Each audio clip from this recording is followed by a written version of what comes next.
Bienvenido a los encuentros del Festival de Huelva Cine Iberoamericano en su edición número 46.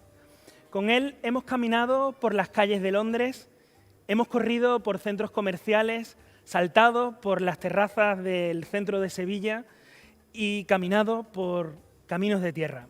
Hemos luchado contra la droga, hemos investigado asesinatos, buscado un tesoro, luchado contra la Inquisición y salido de juerga. Él es Alberto Rodríguez. Recibió 6 nominaciones a los Goyas por 7 vírgenes, 16 por Grupo 7 y con La isla mínima se llevó 10 estatuillas de los Goya.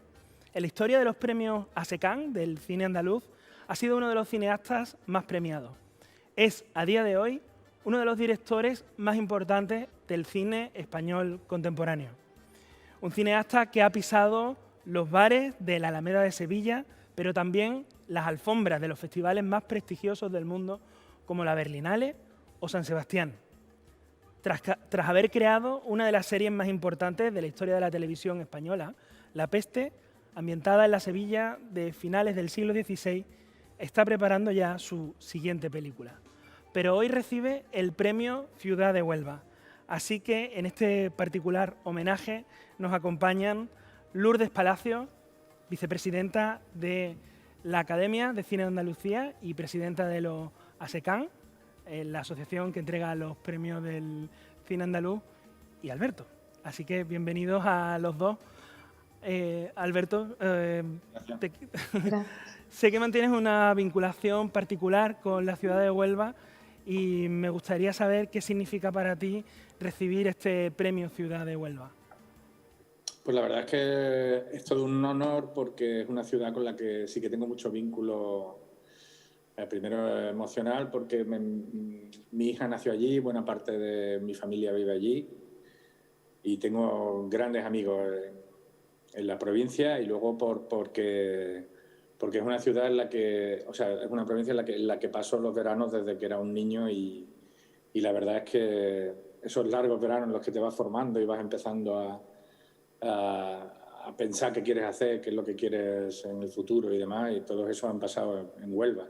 Y he soñado mucho. Y luego, porque es un festival al que he acudido, creo que de todas las formas posibles, como estudiante, espectador, en el que he descubierto películas maravillosas, en el que he ido también aportando alguna película.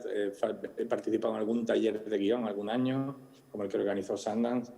Así que, bueno, quizás me faltaba esto y por otra parte es un auténtico honor para mí. Es un festival que tengo muy buenos recuerdos y que me parece absolutamente entrañable.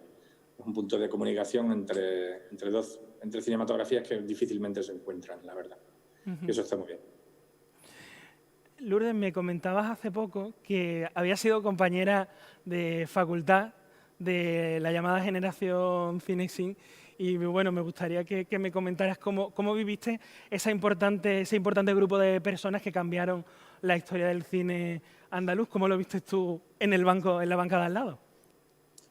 Pues hola, lo primero, buenas tardes y gracias por invitarme a estar en esta conversación con Alberto y a celebrar con él este premio Ciudad de Huelva tan estupendo que viene a llenar. No sé si ya te caben tantos reconocimientos en las estanterías de casa, pero todos son merecidos y todos los celebramos y de todos nos sentimos un poquito orgullosos como compañeros y como gente que está cerquita de ti.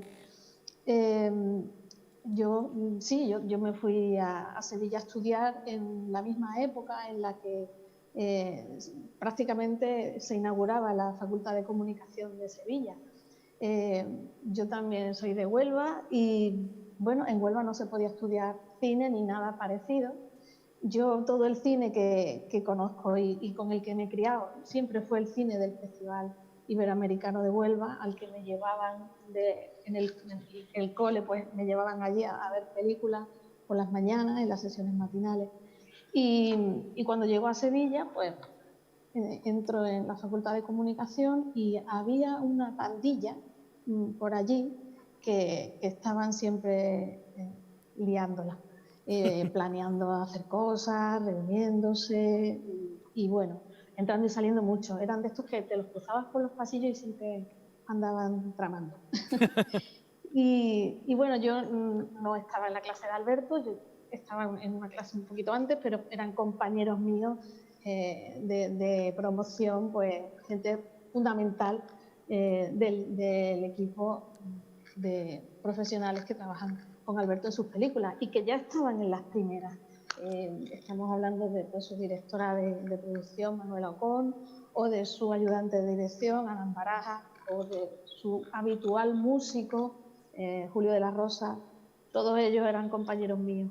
Entonces, bueno, pues yo orgullosísima de tener a amigos tan queridos y cercanos, como lo es Alberto también, implicados en un sueño tan bonito y tan ilusionante como es hacer cine y hacer el cine que ellos hacen, que es de primera calidad y con acento andaluz allá por donde van.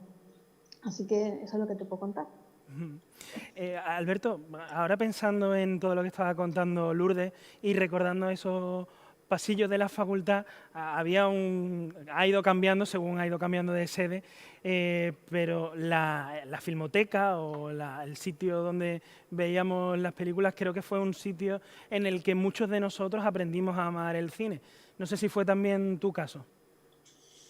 Sí, yo lo que pasa es que entré un poquito antes que vosotros y había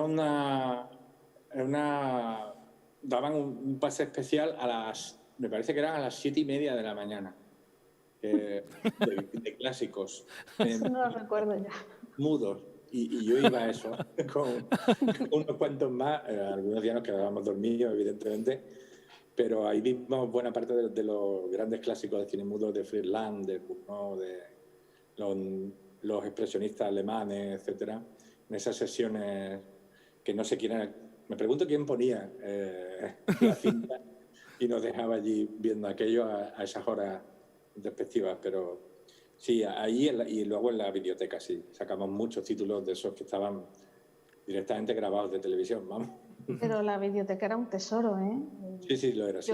Yo recuerdo entrar allí y alucinar porque había una cantidad de títulos tremenda que era muy difícil ver y que cualquier trabajo que pudieras desarrollar, cualquier investigación, tirabas de la biblioteca de la facultad y podías ver todas las obras, cuando no existía todavía internet. O sea que ahora mismo prácticamente te metes en una plataforma o en otra y puedes localizar cualquier título, pero la verdad que lo que había en la facultad era digno, ¿eh? Estaba muy bien. Eran donaciones, yo creo, de grandes coleccionistas. Algunos de los profesores que teníamos eran Rafael Utrera o Paco Perales, eran coleccionistas de películas, vamos, y las tenían grabadas. ¿Qué directores descubriste en aquella época y pensaste, me gustaría hacer algo parecido? Bueno, muchos, porque, en fin, en la facultad lo que sí yo creo que abrimos, no solo yo, creo que la mayor parte de los que estábamos allí abrimos un poco la cabeza y empezamos a entender un poco la historia del cine. Entonces, pues por un recorrido por orden de eso, desde los expresionistas, el neorrealismo, la nueva ola, el free cinema inglés y luego todos los clásicos norteamericanos. No sé, era todo una avalancha. Aparte, lo bueno que tenía la facultad cuando yo entré es que, creo que en el tiempo también de vuestro, es que desde que entrabas a las 8 de la mañana o a las 7:30, si ibas al pase hasta que te ibas por la tarde, porque nosotros teníamos mañana y tarde, te pasabas el día entero hablando de cine.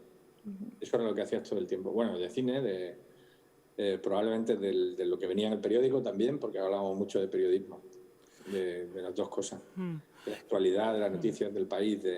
Era un sitio muy vivo. Es que la primera promoción éramos 40.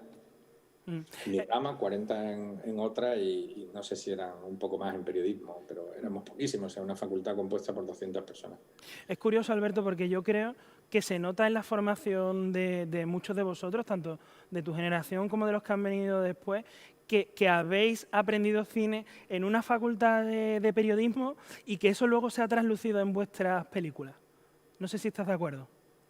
Sí, es posible. Yo lo que pasa es que tenía la idea confusa. O sea, yo tengo que reconocer que yo no tenía ninguna vocación cinematográfica y, vamos, soy lo contrario del niño de Cinema Paradiso, vamos. Me llevaban nunca al cine, no sentía un amor, me gustaba mucho, pero pero fundamentalmente iba a las sesiones del cine de verano, de Mazagón, que era donde veraneaba. Ahí sí, iba todos los días al programa doble.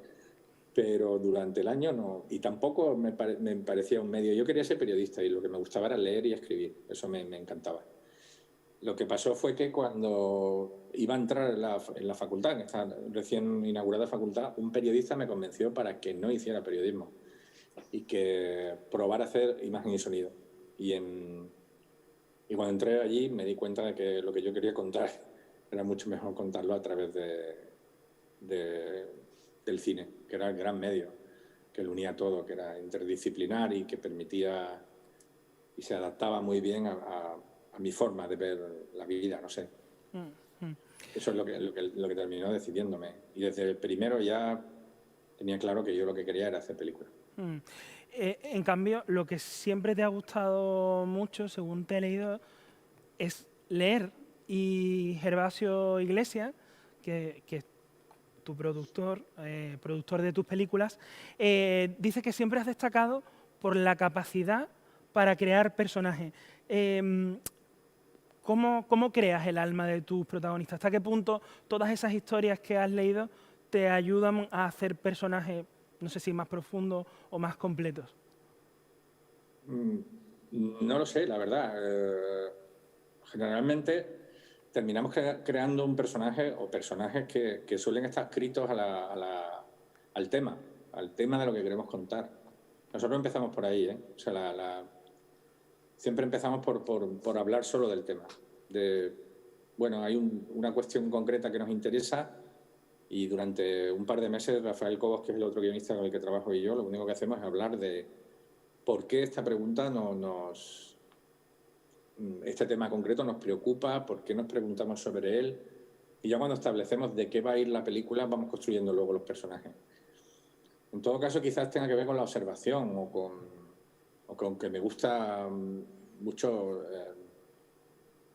la calle y ver a los demás y interactuar. Bueno, no tanto interactuar como observar, la verdad. Quizás tenga más que ver con esto, pero siempre construimos en función de una historia. Los personajes no salen de otro lado que no sea de la propia historia, del propio tema, la verdad. ¿Cuál dirías entonces que ha sido el origen de películas como Grupo 7 o La Isla Mínima? ¿Qué era ese tema del que no parabais de hablar durante 2 meses, Rafael Cobo, tu co-guionista y tú? Bueno, cada una salía de un sitio. Sí. O sea, por ejemplo, Grupo 7 salió de un sumario que nos dejaron leer de un caso. Y a partir de ahí empezamos a pensar que había una parte de la Sevilla del 92 y de la Exposición Universal que yo conocía bien porque eran los años en los que estaba en la facultad y iba mucho por Alameda, por ejemplo, que había una sala de conciertos fantástica y nos gustaba ir porque yo era como el lado salvaje de la vida, que nosotros íbamos por la acera contraria, pero bueno, y por decirlo de alguna forma, sí. Y yo creo que la película partió de ahí, de ese sumario y de la reflexión de cómo podía ser que estuviera ocurriendo todo esto al mismo tiempo que a 500 metros estaba desarrollándose la Exposición Universal del 92, ¿no? Una distancia tan corta, tan próxima, tan cercana. Ahí había una pregunta: ¿cómo puede ser que todo esto pase a la vez? ¿Y por qué pasa? Y luego, por ejemplo, La Isla Mínima parte de otra cosa distinta, que no tiene nada que ver. Parte de una exposición de fotografía a la que fui con Alex Catalán y de la sensación de las fotografías de Atinaya, de cómo atrapó ese hombre en un instante un paisaje increíble, una forma de vida que se estaba acabando y que yo creo que fue la inspiración de toda la película. Luego ya llegó la época y llegó la transición y empezaron más preguntas, pero fundamentalmente parte de ahí, de las fotos de Atín y de aquella exposición que hizo, que se llamaba Marismas del Guadalquivir. O sea que cada una parte de un sitio. Sí. Plan preconcebido me temo que no hay. Vamos de una manera azarosa pasando de una película a la otra. ¿Y a cuál le tienes un especial cariño? Bueno, no lo sé, cada película es una experiencia también vital. En determinados momentos ha habido algunas que han sido muy importantes. Bueno, por ejemplo, la primera, el Factor Pilgrim, no solo porque fuera la primera película, sino porque fue una toma de decisión en un momento determinado de nuestra vida. Profesionalmente, yo, por ejemplo, trabajaba en televisión, Alex Catalán, el director de fotografía, trabajaba en televisión española, yo hacía un curso de acción informativo, Santi Amodeo, que era el otro director, trabajaba en el canal Sevilla Televisión. En fin, éramos una generación que queríamos hacer películas, pero estábamos haciendo televisión. Y yo creo que esa fue una apuesta vital y que no se nos olvidará a ninguno de los que estuvimos en aquella aventura. Fue más una aventura que una película, o una mezcla de las dos cosas, o un campamento de verano monotemático, o no sé cómo definir lo que fue el rodaje de aquella película. Solo sé que cuando llevábamos 2 o 3 días, llamé por teléfono a Mariano Agudo, a un compañero que hace documentales, y le dije: ¿no podrías venirte con una cámara a grabar? No la película, sino lo que nos está pasando mientras estamos rodando la película. ¿Y qué hizo? Porque es alucinante, o sea, todos los días pasaba algo. ¿Y Mariano fue para Londres o no? No, no podía. No teníamos dinero, ni posibilidades, ni nada. No sé, hubiera sido interesante tener ese material. Me encantaría ahora poder... Pero no conservamos nada, conservamos 8 fotos o algo así de todo aquello. En una época en la que los móviles todavía... Todo se hacía desde el salón de la casa con un teléfono fijo que tuvimos que dar de alta. Bastante precario todo, la verdad, año 98. Y le tengo un especial recuerdo. Pero luego, si pienso en Siete Vírgenes, pues una película que también le tengo mucho cariño, la que los chavales que la hicieron pusieron una energía especial. Creo que es una película que vive precisamente de la energía que ellos pusieron y supongo que del respeto que nosotros tuvimos hacia su puesta en escena, que supimos conservar de alguna manera su juventud y su fuerza dentro de la pantalla.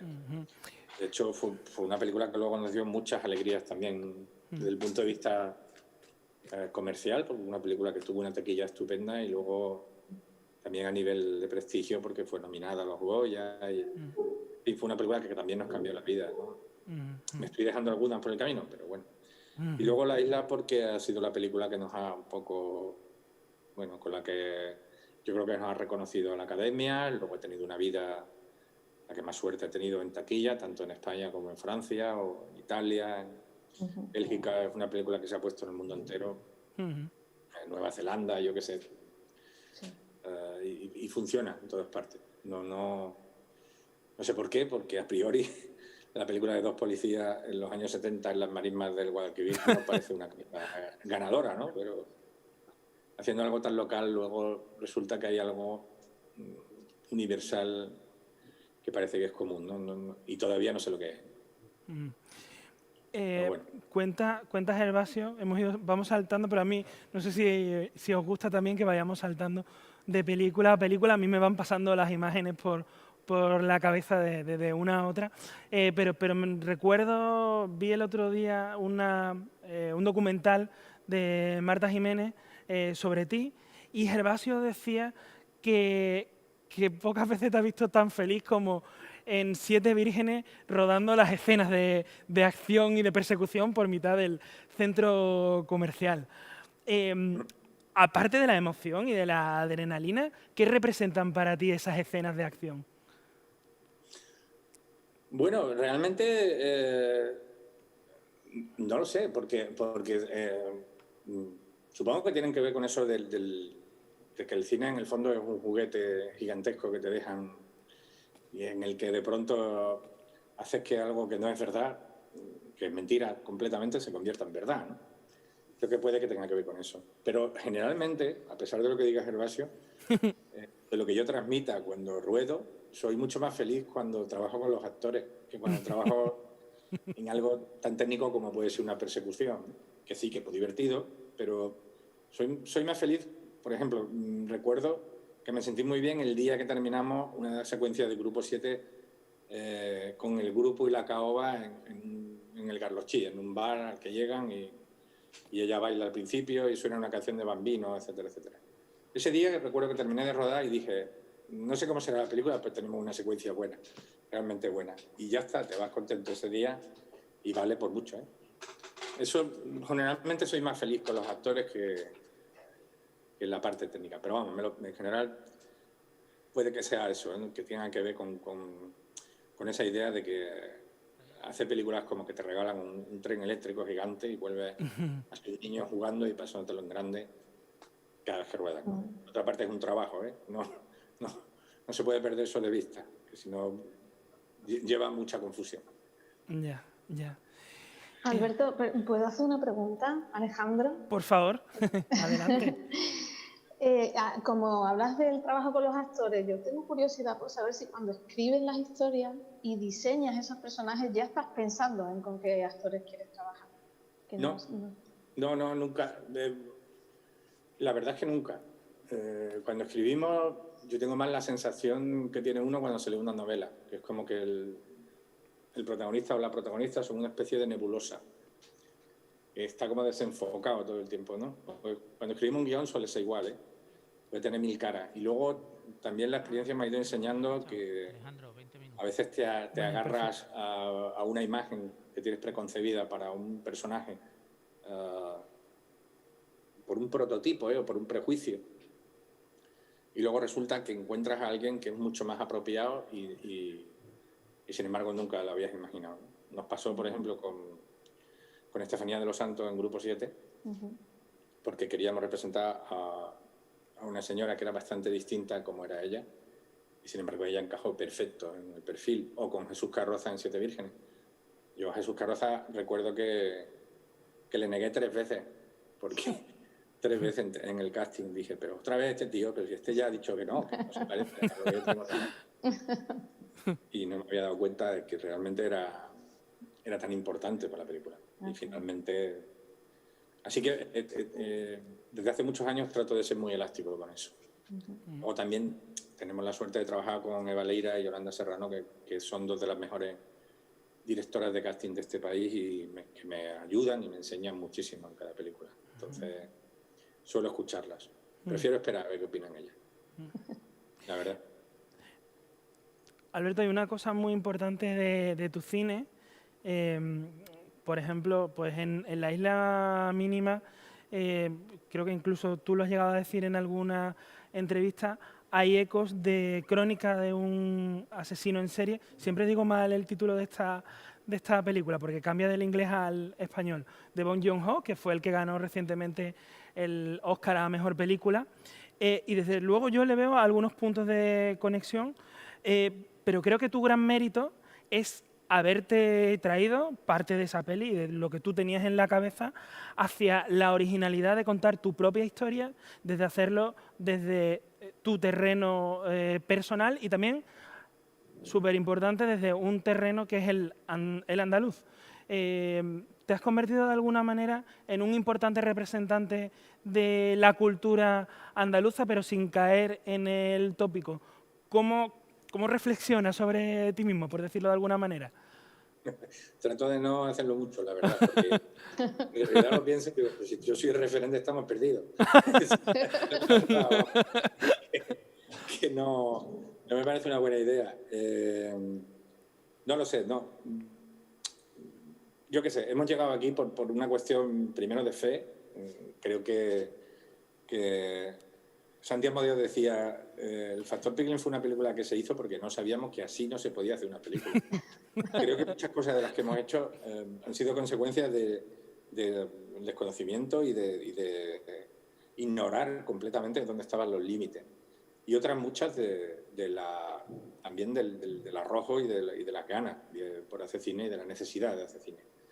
Y esto no lo hemos perdido. A día de hoy, que yo sepa, se mantiene intacto y las ganas son las mismas. Eso es lo único que veo como algo que se ha mantenido constante. Lo demás me parece azaroso.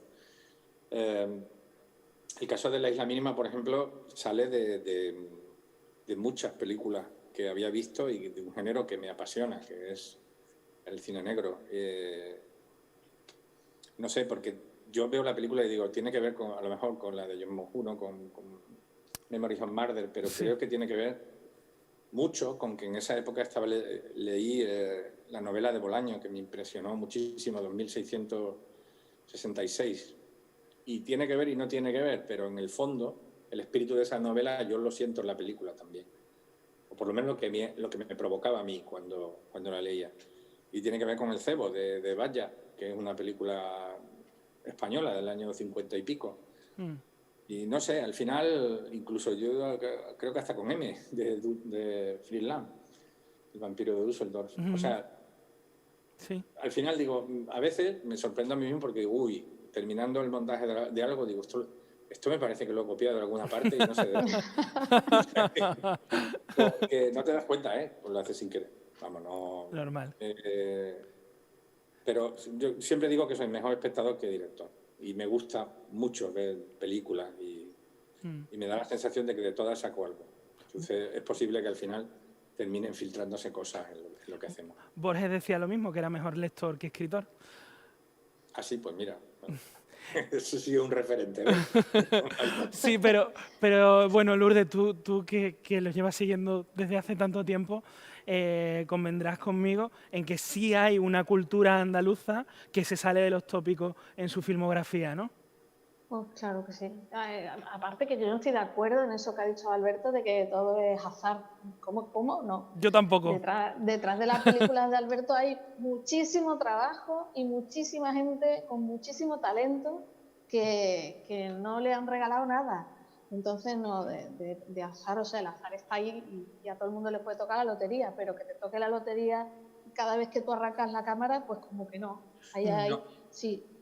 Si las películas salen bien es porque además de la suerte interviene el esfuerzo, el talento, el trabajo y el empeño, y eso seguro. Sí, o sea, yo no me refería tanto con el azar a que hacemos las cosas de cualquier manera. Me refería a que no hay un plan preconcebido ni sobrevolamos las películas. En realidad las vivimos, ¿eh? Y creo que el secreto está un poco ahí. Claro. En que vivimos mucho las películas, en que durante el tiempo que rodamos y preparamos una película y la montamos, estamos viviéndola en todo momento. Sí. Y forma parte muy importante de mi vida, vamos. Creo que sí, que eso sí. Lo que no hay es un plan bueno, ¿y ahora qué hacemos? Siempre estamos viendo hacia dónde volamos en lo siguiente, ¿no? Por eso lo del referente también es complicado, cuando ni uno mismo tiene claro cuál va a ser el rumbo. Y luego sí es verdad eso que dice Alejandro, de que son temas andaluces en casi todas tus películas. Quizá El hombre de las mil caras se sale de esa idea, ¿no? Pero todas las demás pues sí son temas andaluces, son protagonistas andaluces que hablan en andaluz y que no son los andaluces típicos, tópicos, sino bueno, pues andaluces que hacen muchas cosas y de todo, buenos y malos. Entonces, pues sí, es verdad. Hay una cultura, hay un lenguaje y hay como algo en común en esas historias que tiene que ver con nuestra tierra y con las cosas que nos pasan y con lo que vivimos. Y que al final yo creo que el público lo ve en la pantalla, no se ve en esa pantalla reflejado. Que a lo mejor son cosas que han pasado en su barrio o que le han pasado a su vecino o que están muy cerca. Y eso está ahí en el cine de Alberto. Sí, de alguna manera además has explotado el tema de la memoria histórica desde una visión muy particular y muy cercana, ¿no? Bueno, sí, y es curioso, vamos, no sé qué decirte, si por ejemplo es por el punto de vista que da sobre la transición de la Isla Mínima, viene derivado más de un par de documentales que vimos, de Atado y Bien Atado y No se puede dejar solo, de los hermanos Bartolomé, que de otra cosa. Al ver esos documentales que están hechos durante la transición, era el año 2012 cuando estábamos preparando la película, y fue ahí donde dijimos, oye, esto tiene mucho que ver con el momento actual del país. No tanto como una reflexión concienzuda pero sí el hecho en sí de que tuviéramos problemas que se seguían repitiendo como un eco en el tiempo nos llamó mucho la atención. Y por eso nos aproximamos al tema en ese momento.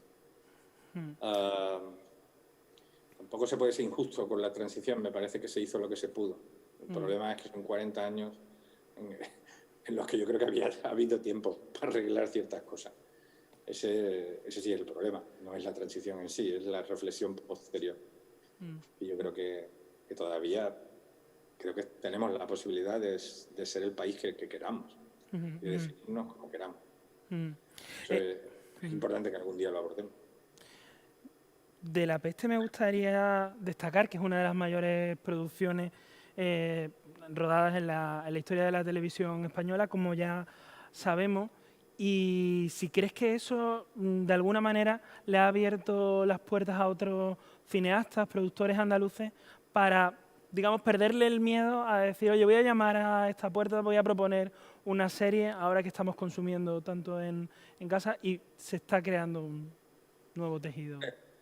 No lo sé, cuando nosotros nos hacen el encargo de poner en marcha una serie para Movistar, que era además de las primeras que se ponían en marcha, lo que pensamos es, si no hay unos parámetros de calidad determinados, no nos interesa hacerla, no queremos hacerla. O sea, yo ya había hecho televisión en el pasado y no me apetecía volver al esquema de la televisión clásica, y menos haciendo series.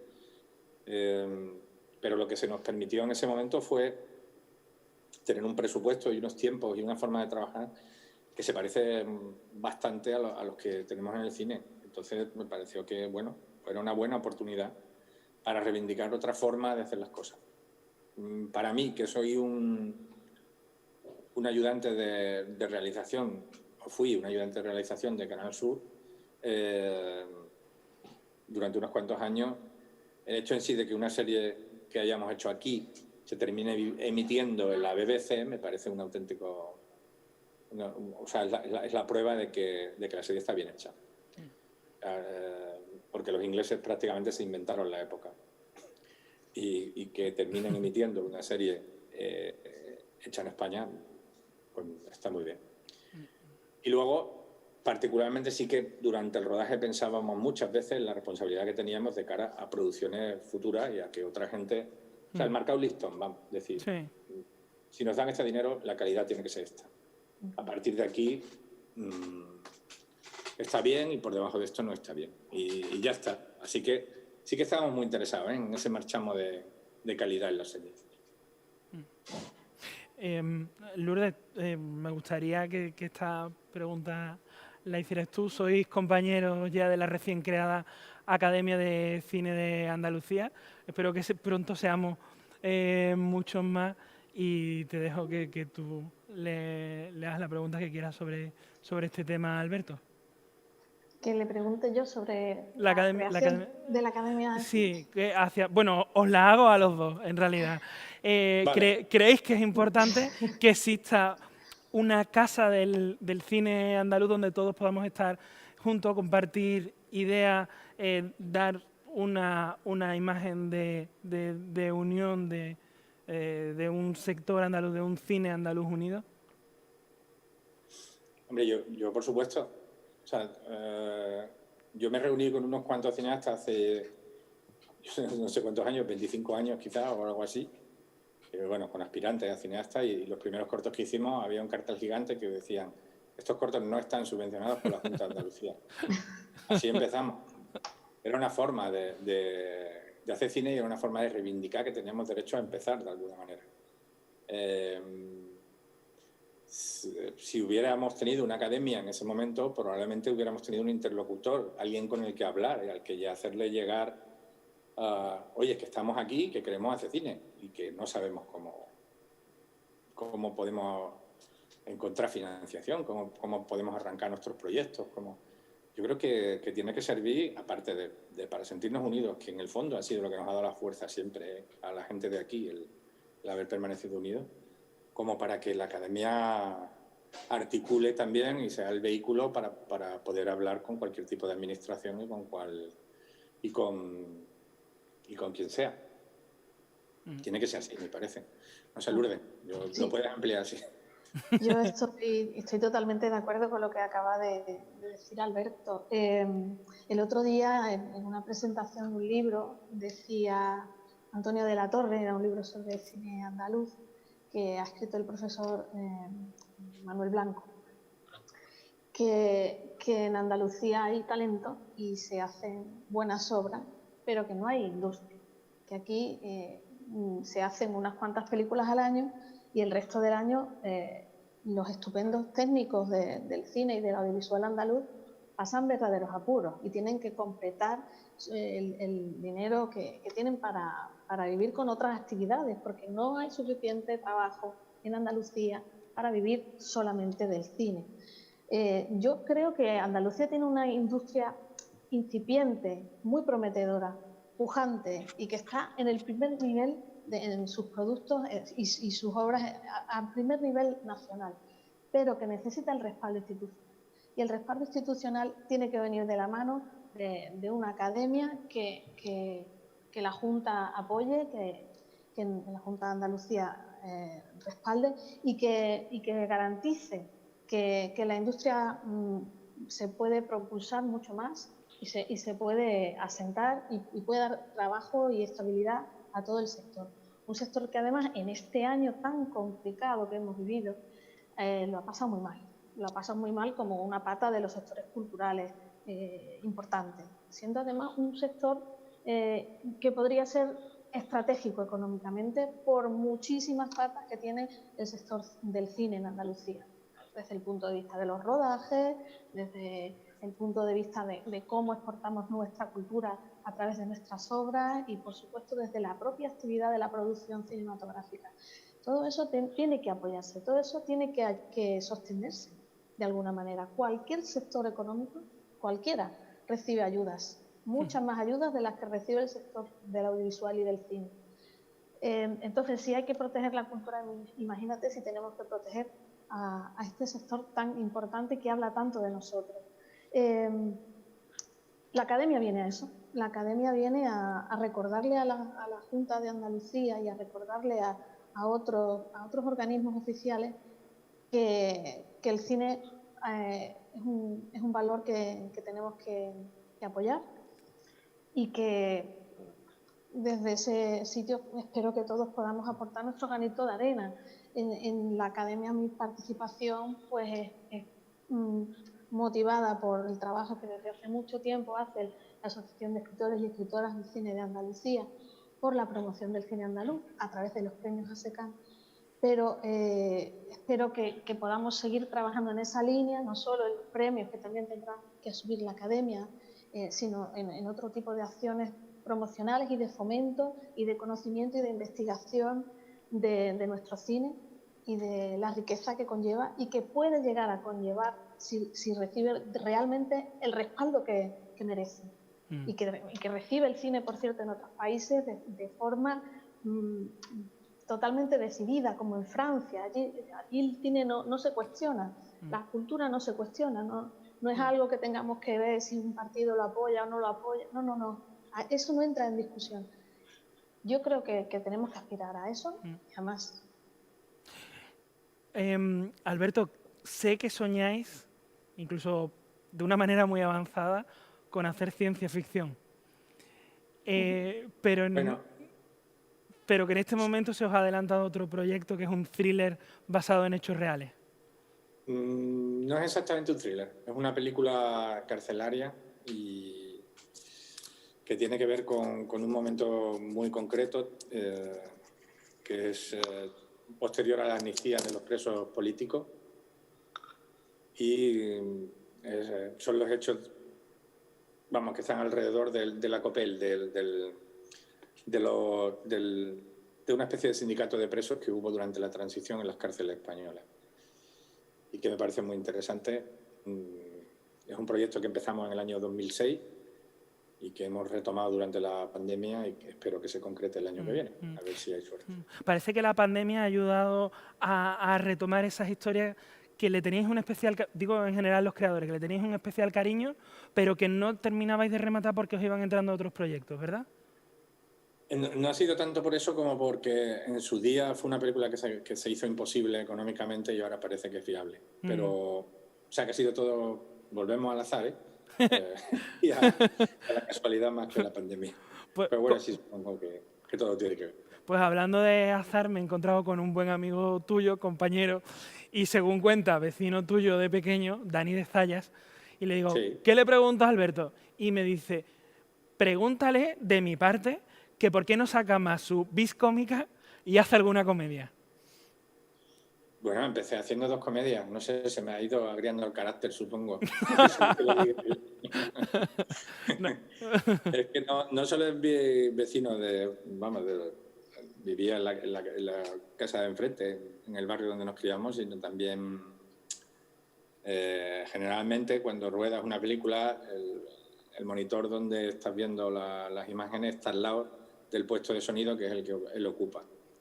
Entonces nos seguimos viendo todos los días, ya unos cuantos años después. O sea, con lo cual me conoce bien, sí. Sí. No lo sé, a mí me encantaría hacer una comedia, pero no he conseguido volver sobre eso. Bueno, pues muchísimas gracias, Alberto Rodríguez, Premio Ciudad de Huelva, de esta edición número 46 del Festival de Cine Iberoamericano de Huelva. Muchas gracias por acompañarnos, Lourdes. Y bueno, pues os deseamos salud y buen cine.